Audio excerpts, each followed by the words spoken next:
Bismillahirrahmanirrahim. Assalamualaikum warahmatullahi wabarakatuh. Nggak usah 2 kali, nggak usah 3 kali. Jadi nanti saya akan dikatakan oleh ketua pimpinan daerah, kaidahnya mana? Payah itu ya. Cukup 1 kali saja. Tidak boleh lebih. Alhamdulillah wassalatu wassalamu ala Rasulillah wa ala alihi wa sahbihi wa mawalah. Amma ba'd, yang saya hormati ketua pimpinan daerah paling ganteng ini, teman saya Masya Allah ya, dan seluruh anggota pimpinan. Penasehatnya cuma saya tok ya. Ya, mana? Oh Masya Allah Pak Fathur, ini termasuk guru kita ya. Masya Allah. Seluruh pimpinan Muhammadiyah cabang Ranting, begitu juga pimpinan daerah Aisyah cabang dan Ranting, dan seluruh warga Muhammadiyah yang hadir pada saat ini. Bapak kita siapa? Pak Muqaddas Busro Muqaddas, beliau pernah curhat lewat media. Curhatnya itu merasakan kegalauan bahwa ada oknum-oknum kita yang tidak punya kemandirian. Mana itu temanya itu? Ya. Oh ini ya. Ya, itu Muhammadiyah Jombang mandiri dan berkemajuan. Satu-satunya organisasi masyarakat yang siap mengundang 3 calon presiden dan wakil presiden itu hanya Muhammadiyah. Itu artinya bahwa Muhammadiyah itu menantang temen dah. Ya. Bukan wanipiro ya. Nah ini membuat kita terhentak sebagai kader Muhammadiyah. Luar biasa. Beda dengan yang lainnya itu. Dia akan maju kalau dongkleng. Tahu dongkleng ya? Ya, dompleng. Pancen gak Jawa ya. Bukan orang Jawa. Ini saya juga ngajak orang yang gak Jawa ini. Ini dari Yaman. Gak Jawa itu. Lebih asli gak Jawa. Nah, kenapa beliau sampai seperti itu? Dilihat bahwa banyak orang yang buta saat ini. Buta itu bukan picek loh. Ya. Allah Subhanahu wa taala berfirman, a'udzubillahi minasyaitonir rajim, wa man kana fi hadhihi a'ma fahuwa fil akhirati a'ma wa adallu sabila. Barang siapa di dunia ini dalam kondisi buta, maka di akhirat dia akan menjadi orang yang buta, dan itu adalah jalan yang paling sesat yang mereka tempuh. Mahwa buta ya, tahun 1972 insyaallah Rabitatul Alamul Islam mengadakan konferensi Islam sedunia di markasnya Makkah Al-Mukarramah. Alhamdulillah saya sudah pernah ke sana. Di sana seluruh ulama dunia itu hadir, termasuk dari Indonesia. Berbagai macam problematika umat Islam dibicarakan. Yang intinya, kenapa umat Islam itu menjadi terbelakang sementara umat lain itu menjadi maju? Limadza ta'akhkharal muslimun wa taqaddama ghairuhum. Banyak para ulama itu memberikan jawaban. Ya. Di antaranya ada yang mengatakan, kenapa umat Islam itu terbelakang sementara umat lain maju? Ya, li'annal Islam mahjubun lil muslimin. Karena Islam itu dihalang-halangi oleh orang Islam itu sendiri. Yang punya aturan kebersihan siapa? Islam. Kalau nanti Bapak Ibu kepingin tahu, dateng ke masjid musola milik Muhammadiyah atau ke sekolahan, lihat kamar mandinya. Ya, insya Allah bersih ya, insya Allah. Nah, kalau nggak bisa maju berarti kita yang menghalangi. Ini contoh kecil saja. Terus ada yang mengatakan begini, kenapa orang Islam itu terbelakang sementara yang lain maju? Ya. Tarakal Yahud wan Nasara ala adyanihim fataqaddamu. Yahudi dan Nasrani itu meninggalkan ajaran agamanya sehingga dia menjadi maju. Wa tarakal muslimuna ala adyanihim fata'akharu. Sementara orang Islam itu meninggalkan ajaran agamanya sehingga dia menjadi terbelakang. Jadi kalau Yahudi, Nasrani meninggalkan agamanya, maju dia. Karena ajaran agamanya itu sudah tidak ghairu ma'qul, tidak masuk akal. Coba misalnya, saya kan jelek-jelek gini sarjana, ya, perbandingan agama. Apa saja yang dipegang oleh wanita yang haid, maka yang dipegang itu menjadi najis. Ya, kalau bis dipegang najis. Ya, kalau ajaran itu dikerjakan kira-kira menyulitkan enggak? Sulit sekali. Jadi ditinggal ajaran agamanya sehingga dia maju. Tapi kalau orang Islam ini terbelakang karena meninggalkan ajaran agamanya.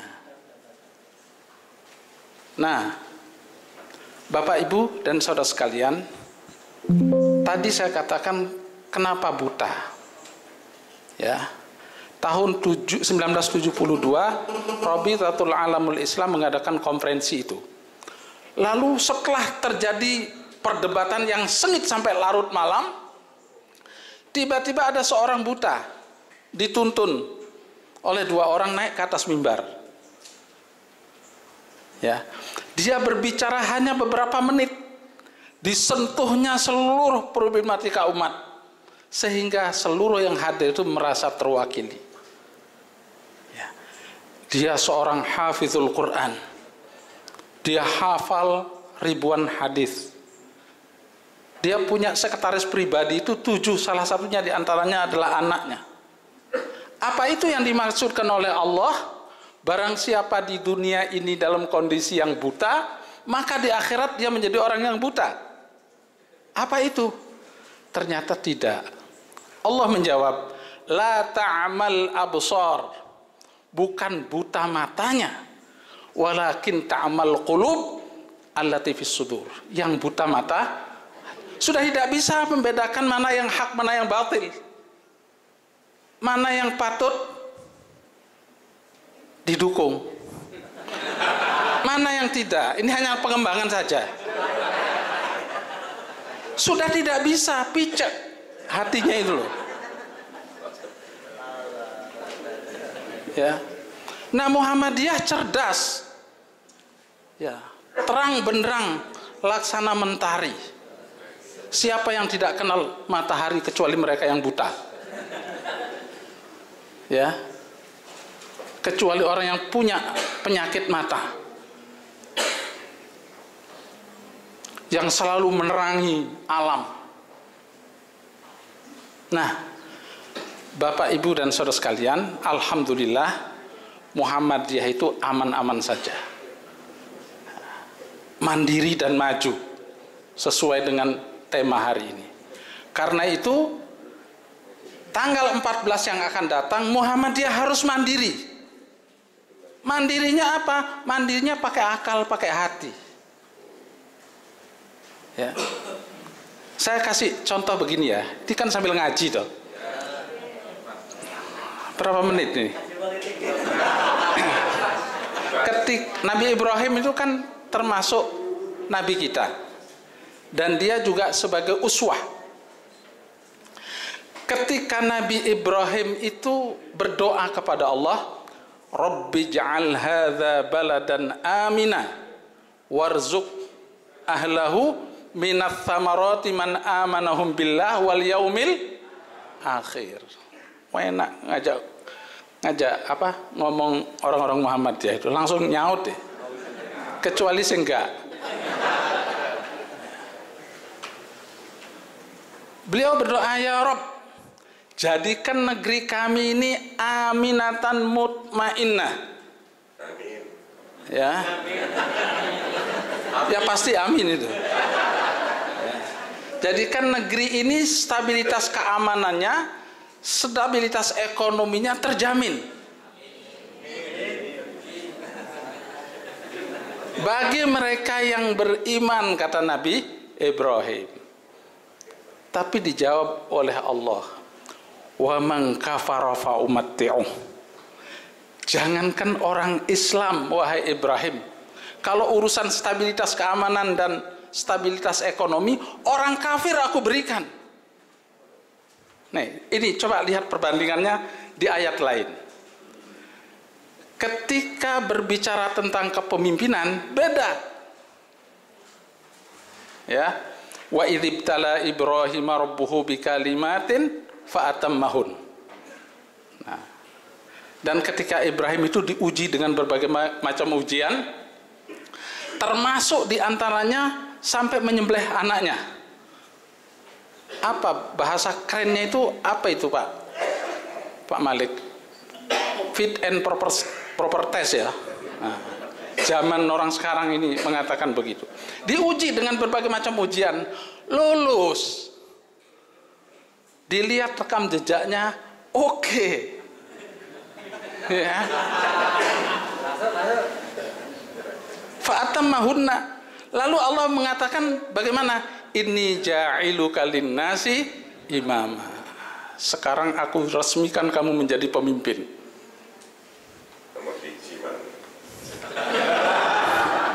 Karena tidak ada yang lain.